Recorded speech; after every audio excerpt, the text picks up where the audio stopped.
Keyboard command क्या है? तो अल्टरनेट प्लस डी, जो कि टैली में लेजर को हटाने के लिए कीबोर्ड का इस्तेमाल किया जाता है, alternate plus D.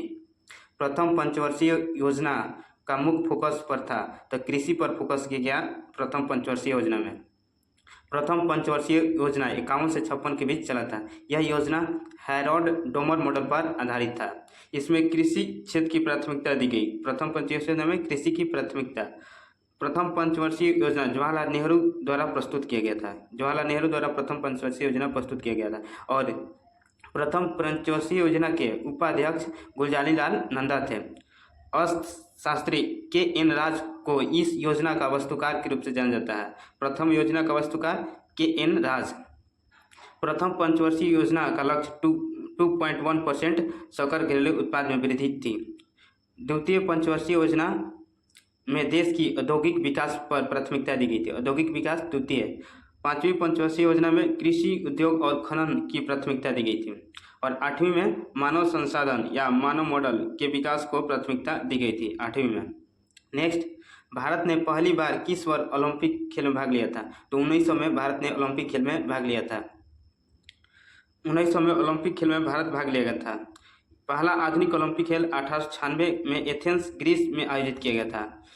Norman Pritchard ने 1990 के ओलंपिक में भारत का प्रतिनिधित्व किया था। 1900 के ओलंपिक में भारत की तरफ से नॉर्मन प्रिचर्ड प्रतिनिधित्व किए थे। नेक्स्ट, भारत का पहली बार 1920 में ग्रीष्मकालीन ओलंपिक के खेल के लिए एक टीम भेजी थी। भारत ने हॉकी में अपना पहला स्वर्ण पदक 1928 में जीता था। पहला स्वर्ण पदक 1928 में और 1956 में भी भारत ही जीता था।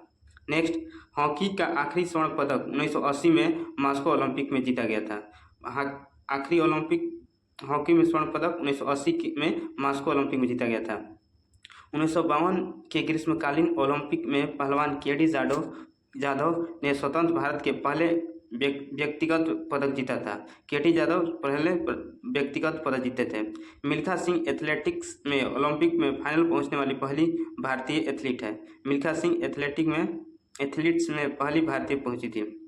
नेक्स्ट, नौ कलेबारा उत्सव किस राज्य में संबंधित है? तो नौ कलेबारा उड़ीसा में मनाया जाता है। नौ कलेबारा उड़ीसा राज्य में मनाया जाने वाला एक त्यौहार है। यह जगन्नाथ मंदिर में पुरी में 3 हिंदू देवताओं की लकड़ी के रूप में प्रतीकात्मक मनोरंजन है। नौ कलेबारा उत्सव पहली बार 1575 में मनाया गया था। नौ कलेबारा उत्सव को यदुवंशी भोई राजा रामचंद्र देव ने किया था। नवा का अर्थ होता है नया और कालेबारा का अर्थ होता है शरीर। नौ कलेबारा शुभ दिन के आधार पर 8 वर्ष, 16 वर्ष और 19 वर्ष में मनाया जाता है। कितना वर्ष पर? 8 वर्ष पर, 16 वर्ष पर और 19 वर्ष पर नौ कलेबारा उत्सव मनाया जाता है। हाल ही में पिछला नौ कलेबारा उत्सव 2015 में मनाया गया था। बिहू असम का प्रमुख त्यौहार है। शाक दावा सिक्किम का प्रमुख त्यौहार है और जमाई षष्ठी पश्चिम बंगाल का सबसे महत्वपूर्ण त्यौहार है। नेक्स्ट, भौतिक विज्ञान की कौन सी शाखा विरामावस्था में द्रव के गुण से संबंधित है? तो द्रवों के गुण से संबंधित है द्रव स्थिति विज्ञान। नेक्स्ट, हाइड्रोस्टैटिक्स भौतिक की वह शाखा है जो आराम से तरल पदार्थों के गुण से संबंधित है। आर्किमिडीज के सिद्धांत तैरते हुए पिंडों के संतुलन से संबंधित है। नेक्स्ट, भारतीय संविधान का पहला संशोधन कब हुआ था? 1951 में पहला संशोधन हुआ था। 1951, जो कि 9वीं अनुसूची में पहला संशोधन जोड़ा गया था। इसने भाषण और अभिव्यक्ति की स्वतंत्रता प्रतिबंधित कर दिया था। नेक्स्ट, मानव शरीर का पीएच स्तर कितना होता है? तो 7.35 से 7.45 होता है। मानव शरीर का पीएच मान 7.35 से 7.45 तक होता है। पीएच मान का मतलब हाइड्रोजन की क्षमता होता है। पीएच स्केल वह पैमाना है जिसका उपयोग किसी भी पदार्थ की अम्लीयता और क्षारीयता में हाइड्रोजन आयन की सांद्रता व्यक्त करने के लिए किया जाता है। पीएच स्केल की खोज सोरेनसन ने की थी। सोरेनसन ने पीएच स्केल की खोज। पीएच में पाना 0 से 14 तक मापता है। यदि पीएच मान 7 से कम हो तो अम्लीय और 7 से अधिक तो क्षारीय और 7 के बराबर हो तो उदासीन। अम्ल और क्षार की शक्ति क्रमशः हाइड्रोजन आयन और हाइड्रोजन माइनस आयन की संख्या पर निर्भर करता है। जब वर्षा जल का पीएच मान 5.6 होता है, 5.6 वर्षा जल का होता है, जो कि एक अम्लीय वर्षा जल होता है। मिल्क ऑफ मैग्नीशिया का पीएच मान 10.5। हिंदुस्तान रिपब्लिक एसोसिएशन की स्थापना कब हुआ? तो हिंदुस्तान रिपब्लिक एसोसिएशन की स्थापना 1924 में हुआ। हिंदुस्तान रिपब्लिक एसोसिएशन की स्थापना 24 में गठित एक क्रांतिकारी संगठन था। इसका गठन राम प्रसाद बिस्मिल और सचिंद्र नाथ सन्याल ने किया था। हिंदुस्तान रिपब्लिक एसोसिएशन की स्थापना राम प्रसाद बिस्मिल और सचिंद्र नाथ सन्याल। हिंदुस्तान रिपब्लिक एसोसिएशन के प्रमुख नेता चंद्रशेखर आजाद, राम प्रसाद बिस्मिल, अशरफुल्ला खां, ठाकुर रोशन सिंह, राजेंद्र लाहिड़ी।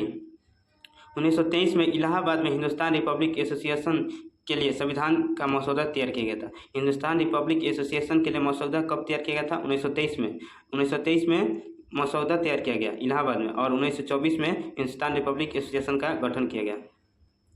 उसके बाद नेक्स्ट, काकोरी षड्यंत्र हिंदुस्तान रिपब्लिक एसोसिएशन से जुड़ा है। काकोरी षड्यंत्र हिंदुस्तान रिपब्लिक एसोसिएशन से जुड़ा है। राम प्रसाद बिस्मिल, अशरफुल्ला खां और रोशन सिंह और राजेंद्र लाहिड़ी को 1927 में फांसी दिया गया था। राम प्रसाद बिस्मिल, अशरफुल्ला खां और रोशन सिंह और राजेंद्र लाहिड़ी को 1927 में फांसी दिया गया।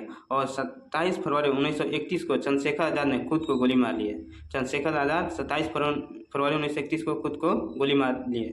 बाद में हिंदुस्तान रिपब्लिक एसोसिएशन का नाम बदलकर हिंदुस्तान सोशलिस्ट रिपब्लिक एसोसिएशन कर दिया गया है। हिंदुस्तान रिपब्लिक एसोसिएशन का नाम बदलकर हिंदुस्तान सोशलिस्ट रिपब्लिक एसोसिएशन कर दिया गया है। इसका मतलब कि हिंदुस्तान रिपब्लिक एसोसिएशन गठन 1923 में मसौदा तैयार हुआ और 1924 में गठन हुआ। उसके बाद 27 में राम प्रसाद बिस्मिल, अशरफुल्ला खां और रोशन सिंह और राजेंद्र लाहिड़ी को फांसी, और उसके बाद चंद्रशेखर आजाद 1931 में खुद को गोली मार लिए। नेक्स्ट, भारत में पहला परमाणु ऊर्जा संयंत्र कहाँ स्थापित किया गया है? तो पहला परमाणु ऊर्जा संयंत्र तारापुर में स्थापित किया गया है। तारापुर बिजली संयंत्र भारत का बनने वाला पहला व्यावसायिक परमाणु ऊर्जा संयंत्र है। यह तारापुर महाराष्ट्र में स्थित है। यह स्वामित्व और संचालन भारत के राज्यों द्वारा संचालित परमाणु ऊर्जा निगम के पास था। इस तारापुर परमाणु ऊर्जा संयंत्र के निर्माण में शुरू में 2 उबलते पानी रिएक्टर इकाइयों के साथ किया गया था। इसका निर्माण संयुक्त राज्य अमेरिका की मदद से किया गया है। तारापुर जो परमाणु ऊर्जा बिजली संयंत्र है, इसका निर्माण संयुक्त राज्य अमेरिका के सहयोग से हुआ है। नेक्स्ट, 8 मई 1964 को तारापुर परमाणु ऊर्जा संयंत्र के निर्माण के लिए भारत और संयुक्त राज्य अमेरिका के बीच अनुबंध हस्ताक्षर हुआ। भारत और संयुक्त राज्य अमेरिका के बीच अनुबंध हस्ताक्षर कब हुआ? तो 8 मई 1964 को। और फ्रांस, चीन और रूस तारापुर परमाणु ऊर्जा संयंत्र को यूरेनियम ईंधन की आपूर्ति करता है। नेक्स्ट, कल्पक्कम जो कि तमिलनाडु या मद्रास के नाम से जाना जाता है, जो कि ऊर्जा संयंत्र भारत का पहला पूरी तरह से स्वदेशी रूप से निर्मित परमाणु ऊर्जा संयंत्र है। स्वदेशी रूप से निर्मित परमाणु ऊर्जा संयंत्र कौन सा है? कल्पक्कम, तमिलनाडु। ककरा परमाणु ऊर्जा संयंत्र जो कि गुजरात राज्य में सूरत में ताप्ती नदी के तट पर स्थित है। ककरापारा गुजरात। और कैगा जो कि कर्नाटक के कैगा पर स्थित एक परमाणु ऊर्जा संयंत्र है। कैगा कर्नाटक में है। नेक्स्ट, प्रसिद्ध हिंदी उपन्यास तमस किसने लिखा है? तो तमस भीष्म साहनी द्वारा लिखा गया है। भीष्म साहनी हिंदी भाषा के एक लेखक हैं, जो कि तमस 1947 में भारत विभाजन के दंगे पर आधारित एक उपन्यास, जिसे उन्हें रावलपिंडी में देखा था। यह जो कि तमस 1947 के भारत विभाजन के दंगे पर आधारित एक उपन्यास है। तमस को 1975 में साहित्य अकादमी पुरस्कार जीता। तमस के बाद में 1987 में गोविंद निहलानी द्वारा टेलीविज़न फिल्म में बनाया गया। किसके द्वारा फिल्म बनाया गया? तो गोविंद निहलानी द्वारा 1987 में। भीष्म साहनी को 1998 साहित्य के लिए पद्म विभूषण भी सम्मानित किया गया है। इंडिया पोस्ट 2017 में इसे स्मारक डाक टिकट भी जारी किया था। भीष्म साहनी का अन्य पुस्तक है, जो कि झरोखे, कादियान, बसंती और कुंतो। साइमन कमीशन भारत में कब आया था? तो 1928 में साइमन कमीशन आया था। ब्रिटिश सरकार ने 1927 में भारत सरकार अधिनियम 1919 की समीक्षा के लिए साइमन कमीशन की नियुक्ति किया था। कब? 1927 में साइमन कमीशन का नियुक्ति किया गया। किस अधिनियम? तो 1919 के भारत सरकार अधिनियम द्वारा। और 1928 में साइमन कमीशन भारत में आया। इस गठन के सुधार के अध्ययन के लिए भारत सरकार को सिफारिश करने के लिए किया गया था। साइमन कमीशन बिना किसी भारतीय सदस्य के श्वेत आयोग था। यह एक साइमन कमीशन में कोई भारतीय सदस्य नहीं थे, ये एक श्वेत आयोग था। साइमन कमीशन में 7 अंग्रेज शामिल थे, 7 अंग्रेज शामिल थे, भारतीय एक भी नहीं। और सर जॉन साइमन इसके अध्यक्ष थे। साइमन कमीशन के अध्यक्ष सर जॉन साइमन थे। इस साइमन कमीशन का गठन 26 नवंबर 1927 को हुआ था और 3 फरवरी 1928 को साइमन कमीशन भारत आया। कांग्रेस के मद्रास अधिवेशन में साइमन कमीशन को बहिष्कार का प्रस्ताव पारित किया गया। कांग्रेस के मद्रास अधिवेशन में साइमन कमीशन को बहिष्कार का प्रस्ताव पारित किया गया। कहाँ? मद्रास अधिवेशन में बहिष्कार का पारित किया गया। साइमन कमीशन 27 मई 1930 को अपना रिपोर्ट प्रस्तुत किया था। साइमन कमीशन रिपोर्ट कब प्रस्तुत किया? तो 27 मई 1930 को।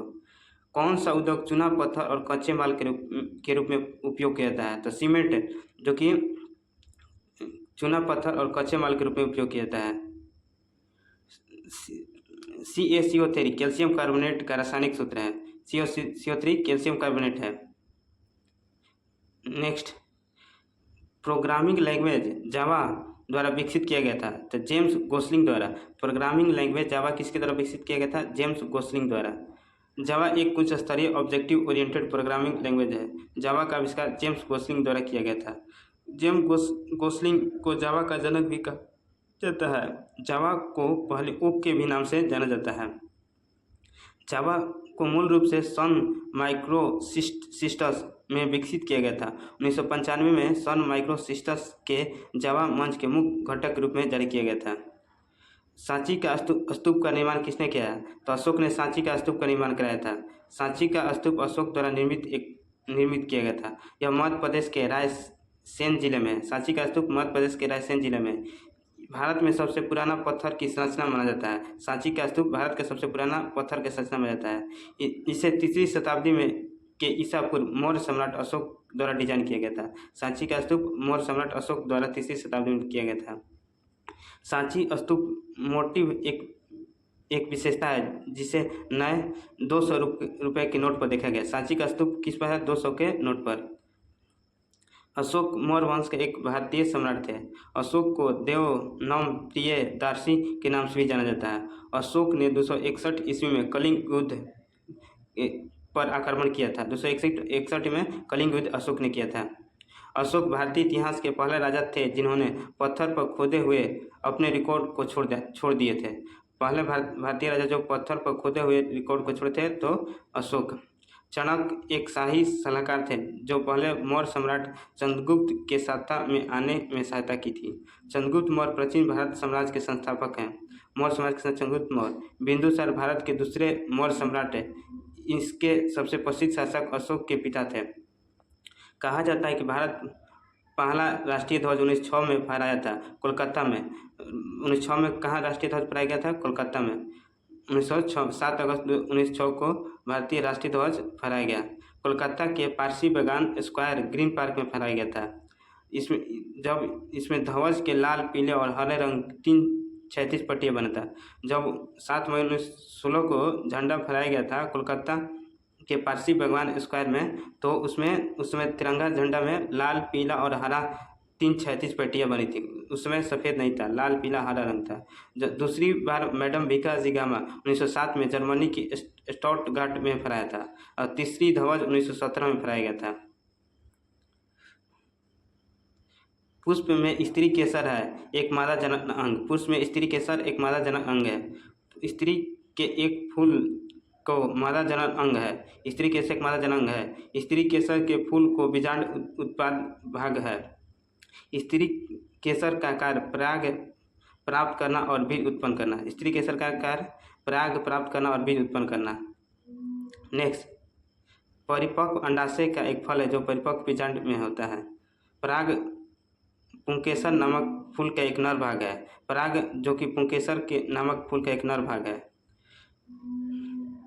इनसेट 1 भी चालू किया गया था 1983 में। इनसेट 1 भी एक भारतीय संचार उपग्रह था जो कि 1983 में चालू किया गया। इनसेट 1 भी 1983 में। भारत राष्ट्रीय उपग्रह प्रणाली इनसेट 1 का श्रृंखला परिचालन उपग्रह था। नेक्स्ट, पोखरण परमाणु परीक्षण 2 का कोड क्या था? ऑपरेशन शक्ति। पोखरण परमाणु परीक्षण 2 का कोड था ऑपरेशन शक्ति। पोखरण परमाणु परीक्षण 2 भारतीय सेना में भारत द्वारा द्वारा किए गए 5 परमाणु बम परीक्षण विस्फोटों में से एक श्रृंखला है। यह राजस्थान के पोखरण में परीक्षण किया जाता है। परमाणु परीक्षण राजस्थान में किया जाता है। पोखरण परमाणु परीक्षण 2 मई 1998 में आयोजित हुआ था। 2 मई 1998 में पोखरण 2 की कूट भाषा ऑपरेशन शक्ति है। पहला परीक्षण जो कि कूट का नाम स्माइलिंग बुद्धा जो कि 1974 में किया गया था। पहला 1974 में, दूसरा 1998 में। पहला का कूट स्माइलिंग बुद्धा, दूसरा का ऑपरेशन शक्ति। 5 परमाणु बमों की शक्ति 1 से शक्ति 5 तक नामांकित किया गया है। कंप्यूटर के डेटा को किस रूप में एकत्र किया जाता है? तो बाइनरी के रूप में कंप्यूटर के डाटा को एकत्र किया जाता है। नीति आयोग द्वारा वुमेन ट्रांसफॉर्मिंग इंडिया अवार्ड किस वर्ष शुरू किया गया था? तो नीति आयोग द्वारा women transforming of India award 2016 में शुरू किया गया था।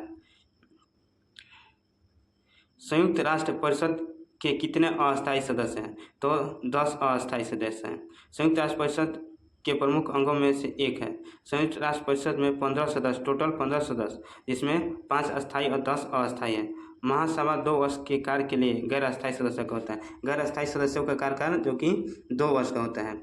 संयुक्त राष्ट्र के 50 से अधिक सदस्य कभी भी सुरक्षा परिषद के सदस्य नहीं रहे हैं।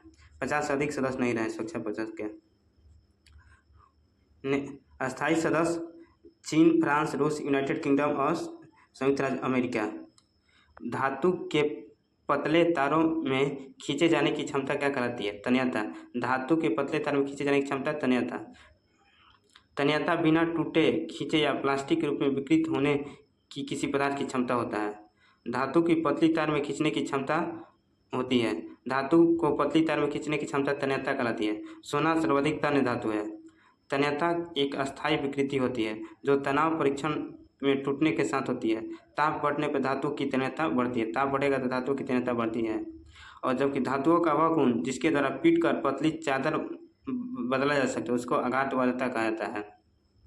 अगर खींच कर लंबा किया जाएगा और जो बिना टूटे खींचने पर अगर तार खींचने की क्षमता क्या कहलाता है? तन्यता। लेकिन पीट कर पतली चादर बनाना आघातवर्धनीयता कहलाता है।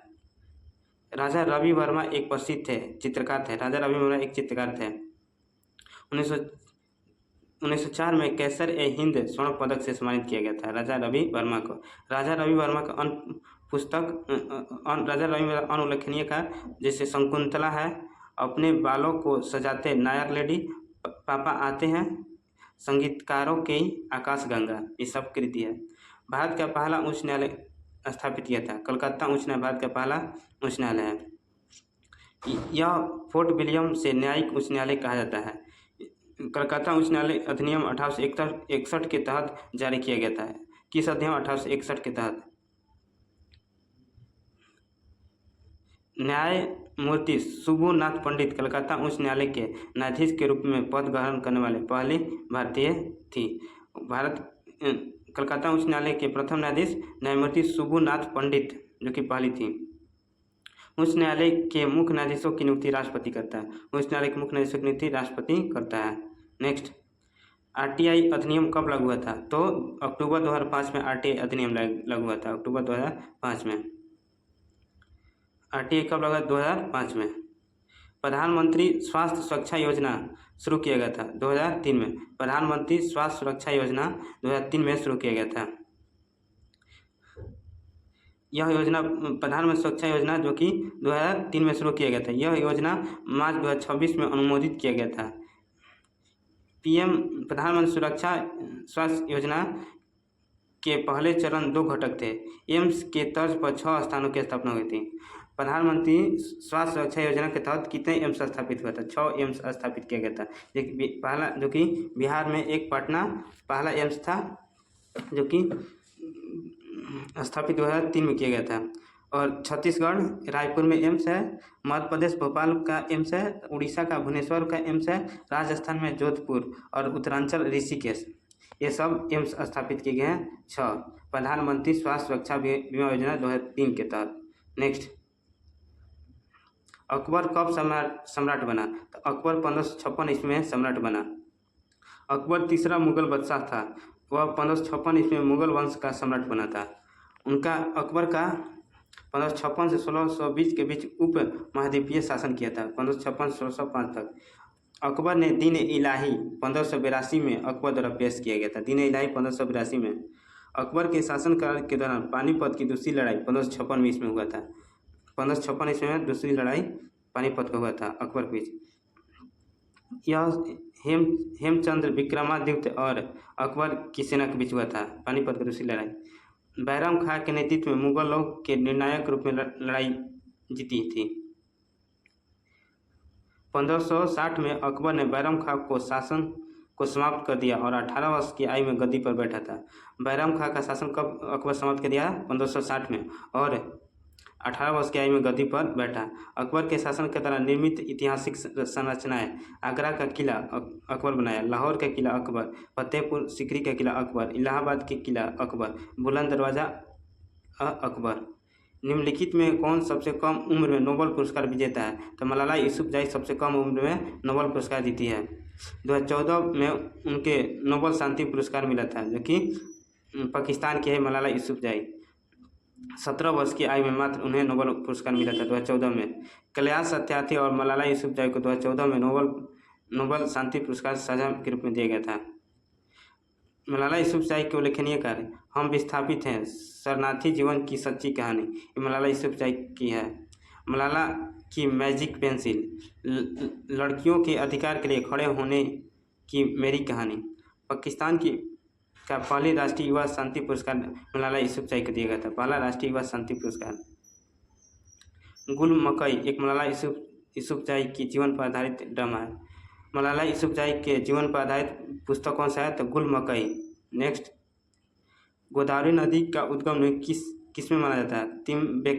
तिम्बक पहाड़ी है, ब्रह्मगिरी हिल से गोदावरी नदी का उद्गम है। गोदावरी नदी भारत की सबसे बड़ी प्रायद्वीपीय नदी है। यह गंगा के बाद दूसरी सबसे लंबी नदी है। यह महाराष्ट्र के तिम्बक पहाड़ियों से निकलती है। इसकी लंबाई 1500 किलोमीटर है। दक्षिण गंगा के नाम से भी जाना जाता है गोदावरी को। यह महाराष्ट्र, छत्तीसगढ़, तेलंगाना, आंध्र प्रदेश राज्यों से गुजरती है। पूर्णा, पर्णहिता, इंद्रावती, सबरी नदियाँ बाएं किनारे से प्रमुख सहायक नदी है। गोदावरी की सहायक ने पूर्णा, प्राणहिता, इंद्रावती और सबरी, और प्रवर, मंजीरा और मनेयर ये भी सहायक नदियाँ हैं। गोदावरी नदी पर बने प्रमुख बांध, जो कि जायकवाड़ी बांध, जो कि गोदावरी नदी पर बनाया गया है। गंगापुर बांध गोदावरी नदी पर, बबली परियोजना गोदावरी नदी पर, और श्री राम सागर बांध जो कि गोदावरी नदी पर बनाया गया। जायकवाड़ी, गंगापुर, बबली और श्री राम सागर बांध ये सब गोदावरी नदी के पर बनाया गया है। कोरिंगा मैंग्रोव वन गोदावरी नदी के डेल्टा पर स्थित है। कोरिंगा मैंग्रोव वन गोदावरी बंगाल की खाड़ी में गिरती है। गोदावरी नदी कहाँ गिरती है? बंगाल की खाड़ी में। गोदावरी की सबसे बड़ी सहायक नदी जो कि पर्णहिता नदी है। नेक्स्ट, गांधी सागर बांध किस राज्य में बनाया गया है? एमपी में। गांधी सागर बांध एमपी में बनाया गया है। गांधी सागर बांध मध्य प्रदेश के मंदसौर जिला में स्थित है। यह चंबल नदी पर बनाया गया है गांधी सागर बांध। गांधी सागर बांध चिनाई वाला गुरुत्वाकर्षण बांध है। चिनाई वाला गुरुत्वाकर्षण बांध कौन सा है? गांधी सागर बांध। ये इसकी आधारशिला प्रधानमंत्री पंडित जवाहरलाल नेहरू ने 7 मार्च 1954 में रखा था। गांधी सागर बांध का नेहरू जवाहरलाल नेहरू 7 मार्च 1954 को रखा था। गांधी सागर बांध द्वारा बनाया गया जलाशय इंदिरा नगर जलाशय हीराकुंड जलाशय के बाद तीसरा सबसे बड़ा जलाशय है। मध्य प्रदेश के प्रमुख बांध: बरना बांध, बरगी बांध, बाणा सागर बांध जो कि मध्य प्रदेश, ओंकारेश्वर बांध मध्य प्रदेश, कोलार बांध मध्य प्रदेश। उसके बाद 1857 के विद्रोह को अंग्रेजों ने कब पूरी तरह से दबा दिया था? तो 1859 में अंग्रेजों ने 1857 के विरोध को पूरी तरह दबा दिया था। 1859 में अंग्रेजों ने पूरी तरह से दबा दिया था। 1857 के विद्रोह में अंग्रेजी शासन के खिलाफ भारत के इतिहास की एक प्रमुख घटना है, जो कि 1857 का विद्रोह 10 मई 1857 को मेरठ से शुरू हुआ था। चर्बी वाले कारतूस की शुरुआत 1857 के विद्रोह के तत्कालीन कारण था। 1857 के विद्रोह के फैलने का प्रमुख कारण भारी काराधान 1857 के दौरान किसानों को भूमि कर के रूप में भारी कर देना पड़ा था। मंगल पांडे 1857 के विद्रोह के प्रथम शहीद हुए थे। प्रथम शहीद कौन हुआ था? तो मंगल पांडे 1857 में। 1857 के विद्रोह के दौरान लॉर्ड कैनिंग भारत का गवर्नर जनरल था। गवर्नर जनरल कौन था? Lord Canning 1857। अंग्रेजों ने विद्रोह को डेविल्स वीड कहा था। 1857 के विद्रोह को अंग्रेजों ने क्या कहा था? डेविल्स वीड कहा था। जो कि अतः 1857 का विद्रोह 1859 में अंग्रेजों ने पूरी तरह से दबा दिया था। यूआरएल का अर्थ क्या होता है? यूनिफॉर्म रिसोर्स लोकेटर होता है। Uniform resource locator. Sardar Sarovar बांध किस नदी पर बनाया गया? नर्मदा नदी पर सरदार सरोवर बांध बनाया गया है। सरदार सरोवर बांध नर्मदा नदी पर। सरदार सरोवर बांध गुजरात के नर्मदा जिले में स्थित एक ठोस गुरुत्वाकर्षण बांध है। नर्मदा नदी पर सरदार सरोवर बांध बनाया गया है। यह परियोजना 5 अप्रैल 1961 को प्रधानमंत्री जवाहरलाल नेहरू द्वारा बनाया गया था और प्रधानमंत्री नरेंद्र मोदी ने 2017 में बांध को राष्ट्र को समर्पित किया था। सरदार सरोवर बांध को राष्ट्र के रूप में कौन समर्पित किया था? तब प्रधानमंत्री नरेंद्र मोदी 2017 में, लेकिन 5 अप्रैल 1961 में प्रधानमंत्री जवाहरलाल नेहरू ने इसका न्योता रखा था और राष्ट्र को समर्पित प्रधानमंत्री नरेंद्र मोदी 2017 में किया। नर्मदा नदी को मध्य प्रदेश का जीवन रेखा कहा जाता है। कान्हा राष्ट्रीय उद्यान नर्मदा नदी के तट पर स्थित है। विंध्य और सतपुड़ा पर्वत के बीच एक भ्रश घाटी से गुजरता है। गंगा भारत की राष्ट्रीय नदी है। यह गंगा नदी को बांग्लादेश में पद्मा के नाम से जाना जाता है। ब्रह्मपुत्र तिब्बत में मानसरोवर झील चिमाउडुंग ग्लेशियर से निकलती है। अरुणाचल प्रदेश में ब्रह्मपुत्रा को दिहांग के नाम से जाना जाता है। ब्रह्मपुत्रा नदी अरुणाचल प्रदेश के सदिया के पश्चिम भारत में प्रवेश करती है। भारत का सबसे बड़ा बॉक्साइट उत्पादक राज्य कौन सा है? उड़ीसा सबसे बड़ा बॉक्साइट उत्पादक राज्य है। हेपेटाइटिस ए किसके कारण होता है? विषाणु के कारण हेपेटाइटिस ए होता है। हेपेटाइटिस ए विषाणु के कारण